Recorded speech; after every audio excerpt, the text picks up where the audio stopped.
All right, Shalom. I want to start off by giving all praises, honor, and glory to Yahweh, Ba'ashem Yahushai, Ba'ashem Harakakadash. Double honors to the apostles and the elders of Great Millstone. Peace and salutations to you brothers to the four corners of the earth, preaching this word and also laboring in this word in truth, love, and sincerity, and may blessings fall upon the houses of the 1/3. And this is just a quick impromptu on the Fowler. Okay? So with that being said, let's look into this word Fowler. Okay, now this is the Hebrew in the book of Psalms 91 verse 3. It's Yakowash. Slack if I'm pronouncing that wrong. So when you look up the description, it says a fowler. Alright? Fowler, trapper, bait layer. Okay? A person that's a snarer. Okay? So you can understand. A person that lays a snare before you. Okay? So, who am I speaking of when I say, or when I call this person, or when I call these people a nation of fowlers? Okay? Esau Edom. Okay? Esau Edom. He is considered the fowler. He is the bait layer. He is the trapper. Okay? So let's start off with the book of Psalms 91 verse 1. It says, "He that dwelleth in the secret place of the Most High shall abide under the shadow of the Almighty. I will say of the Lord, He is my refuge and my fortress, my power. In Him will I trust." Okay? Now we know the secret place of the Lord is in the chariots. Right? Verse 3, it says, "Surely He will deliver thee from the snare of the fowler and from the noisome pestilence." And what is that noisome pestilence? Go back to the thermonuclear missiles. Okay? The destruction that's coming upon this land. And first and foremost, okay, we have to mention of the nuclear destruction coming to America, Babylon the Great. Okay? And the only one that's going to be delivered from the snare of the fowler, which is the trap, the bait layer, okay, and from the noisome pestilence, are the elect of the house of Israel. Verse 4, "He shall cover thee with his feathers, and under his wings shalt thou trust in his Salakia. He shall cover thee with his feathers, and under his wings shalt thou trust. His truth shall be thy shield and buckler. Thou shalt not be afraid for the terror by night, nor for the arrow that flieth by day, nor the pestilence that walketh in darkness, nor the destruction that wasteth at noonday. 1,000 shall fall at thy side, and 10,000 at thy right hand, but it shall not come nigh thee." You see? So there's going to be things that's going on all around you, but yet nothing is going to come and touch you. You see? And that's only going to be the one that's going to be able to experience this, right? And nothing will happen to them will be the elect. Okay? Now, I'll also add this as well, because you have some of the elect that will become martyrs for Yahweh Ba'ashem Yahushai, for the word and testimony of Yahweh Ba'ashem Yahushai. You see? Because that is their lot, you know, and it's a great thing to glory in if you do die in the Lord, or die for the Lord, you know. But you also have the elect where they're going to be going through things, but at the end they are going to endure until the end. Okay? Even if they may be shut up in prison, okay? Even if they, Esau tries to starve them out, or whatever the case may be, right? They will ultimately still be protected by Yahweh Ba'ashem Yahushai. And I'll read verse 4 again. It says, "What? He shall cover thee with his feathers, and under his wings shalt thou trust. His truth shall be thy shield and buckler." You see? So ultimately, the Lord is going to protect you. You see? The Lord is going to be your ultimate protection. Matter of fact, when it goes speaking to the feathers and wings, let's get a quick precept. Jeremiah 31 verse is it 31 verse 5? Salakia, I believe it's Isaiah 31 verse 5. Yep.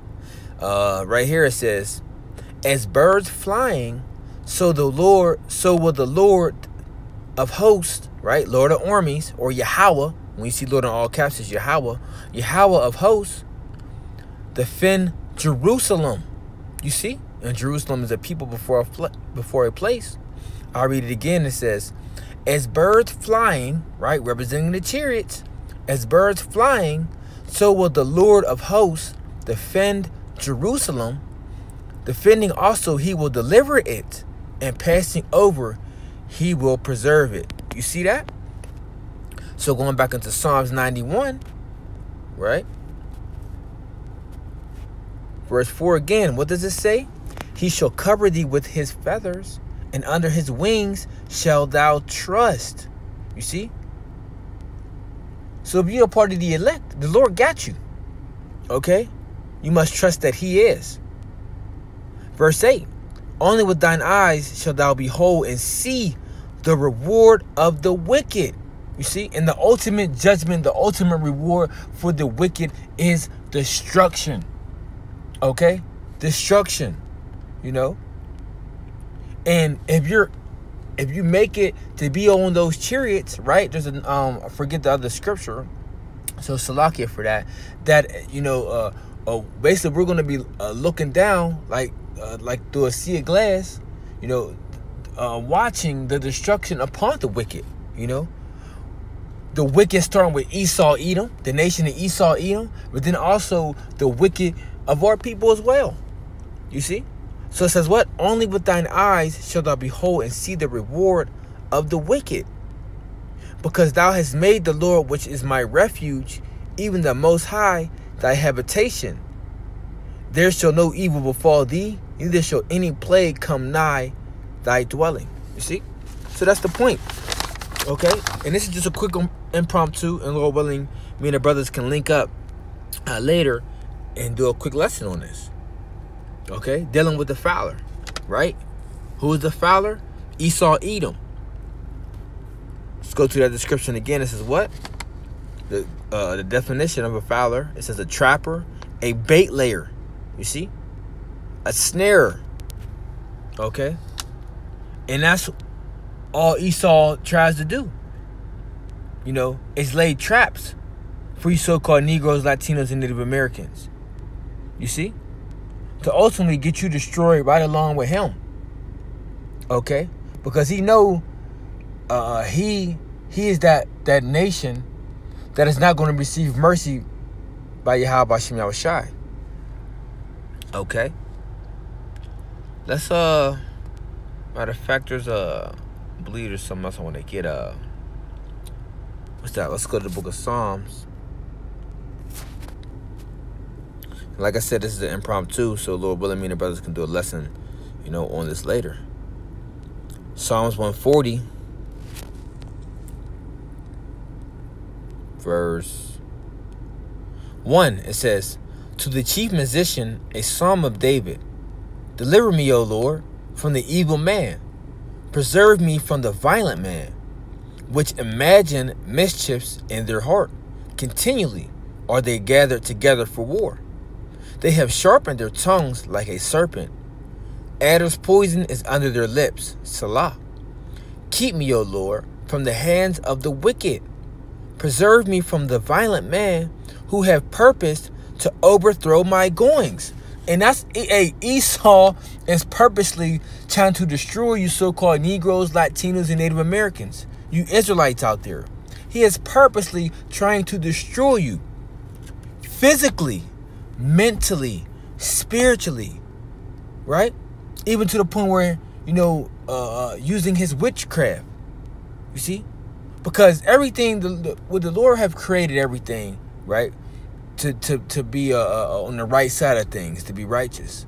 But Esau has created things, and he deals with things on the left-hand side, dealing with that left-hand energy. You see?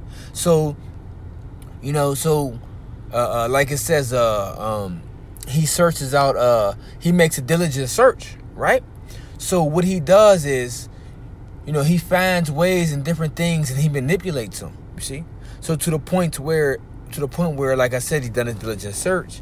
He does like trial and error runs, or things like projects. Okay, when you do a project, it's something that you try out, and you see different ways of how it might work and how this thing might affect one another. Just trying to use a basic term, right?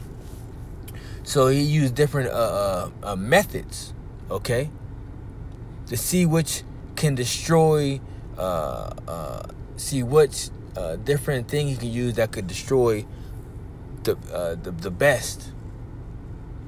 All right. So for to say like this, okay, Esau uses the television.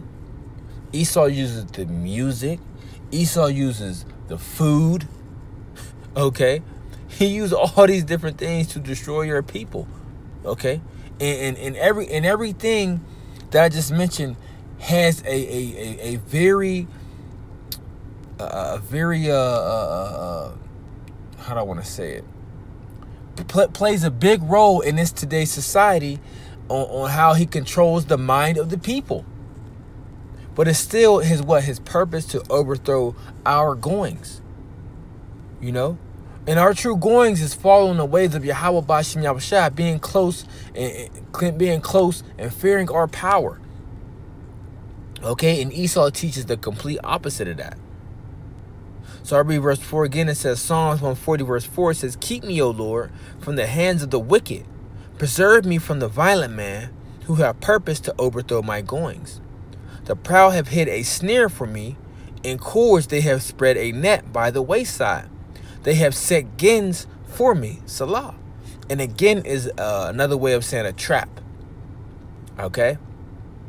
Verse 6 it says, "I said unto the Lord, Thou art my God, or Thou art my power. Hear the voice of my supplications, O Lord. O Most High, the Lord, the strength of my salvation. Thou hast covered my head in the day of battle. Grant not, O Lord, the desires of the wicked. Further not his wicked device, lest they exalt themselves." Salah. Okay, and this is what the wicked would do. If they was to be able to further their agenda, further their plot and plans, right? They would do nothing but be proud and exalt themselves more against Yahweh Bashim Yahushua. Okay, and the Lord is only letting them do so much. Okay, because once the word goes out through the four corners of the earth, once the elect is sealed, it's game over. Okay, those four angels, right, that's holding back the destroying wind, which is the destruction, they're going to release it. Okay, in however order it's going to come. You see, but that destroying wind of destruction is going to be released because it's only being held back for the matter of the elect's sake. Okay, and you can read that in the book of Revelation, the 7th chapter. Okay, so like I said, this was just a quick impromptu. Lord willing, me and the brothers link up and do a sit down on this. So until later on, I want to say shalom.